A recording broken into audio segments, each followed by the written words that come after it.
سلام، امروز اومدیم مرکز خرید آرت آف لیوینگ بر خیابون سقیم تو فاصله چند دقیقه‌ای برج العرب. اینو من نمیگم، اینو تجربه ثابت کرده. کسایی که توی دبی خونه میخرن خیلی سلیقه خاصی دارن. اینجا هم یه مرکز خریده که پر از وسایل شیک و خاص برای خونتونه. میتونی بیای اینجا 0 تا 100 وسایل تو بخری. اگه دنبال مبلای کلاسیک هستین، من اینو به شدت بهتون پیشنهاد میکنم. مثل خونه های اشرافی میمونه. ارزون ترین آیتم این گالری رو براتون پیدا کردم. با من بیاین قیمتش رو ببینید. ناقابل 820 میلیون تومان. ما بقیه آیتما مثل مبل، میز غذاخوری، کنسول، ویترین، همه اینا بر اساس چیزی که شما انتخاب میکنین مثل چوبش، پارچش و چیزای دیگه قیمتش مشخص میشه که قیمت ارزون ترین آیتم با معمولی ترین چوب و پارچه از 20,000 درهم شروع میشه.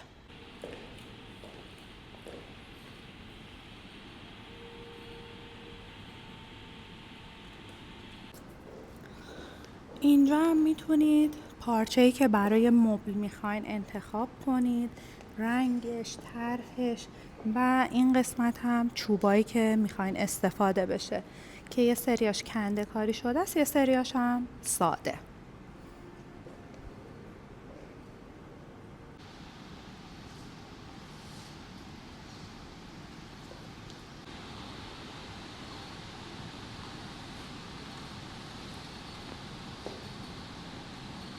خونه خاص بدون فرش نمیشه. فرش خاصم فرش ایرانیه. توی این مرکز خریدم یه دونه فروشگاه داریم که فرشای ایرانی داره، هم دست باف هم ماشینی. بیاین با هم دیگه بریم فرشاشو ببینیم. این یه نمونه از فرشاشه که فرشای ماشینیه، همینقدر ظریف و قشنگ. اون قسمت فرشای دست بافتشه. اینم بهتون بگم اینجا تابلو فرش هم داره. توی این مرکز خرید که فقط مبلمان و فرش نداره، اینجا گل و گیاهای خیلی خاص هم داره. با من بیاین بریم ببینیم. البته اینم بگم من اسم هیچ کدومشونم بلد نیستم. این یکی رو بلدم، اینو میدونم. این کاکتوسه، کاکتوس‌های مختلف. اینم بامبوه، اینم میدونستم. این دسته گلای خیلی خاص و یه چیزی که خیلی خوشگله از همون اول چشم منو گرفت این گلدون بود. خیلی خوشگله. قیمتش هم 8,995 درهمه. حدوداً میشه 450 میلیون.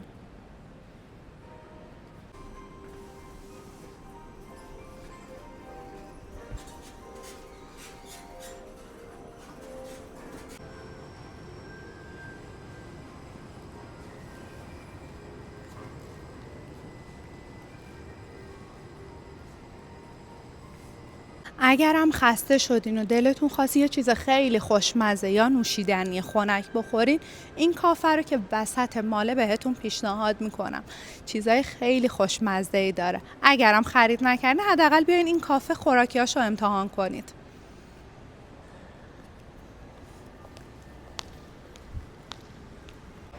این قسمت که مبل و میز و صندلی گذاشتن که امیدوارم معلوم باشه توی ویدیو، اگر شما کاری داشته باشین، درس بخواین بخونین یا هر چیزی، میتونین به صورت کاملا فری از این فضا استفاده کنید.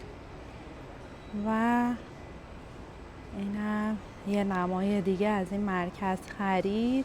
این قسمت هم که باشگاهشه، 3 طبقه است و 3 طبقه کامل فقط وسایل خونه رو داره.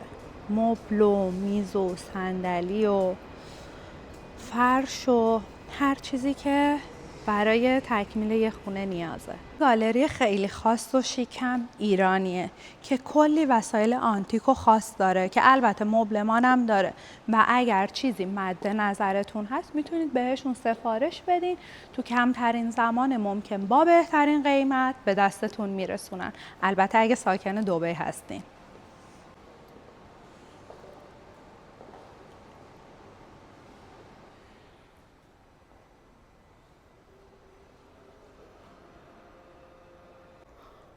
این قسمت هم وسایل دکوریشون هستن که خیلی خاص و بامزه است. اینم یه آدم آهنی خیلی بامزه. لوسترش هم شبیه لونه پرنده است.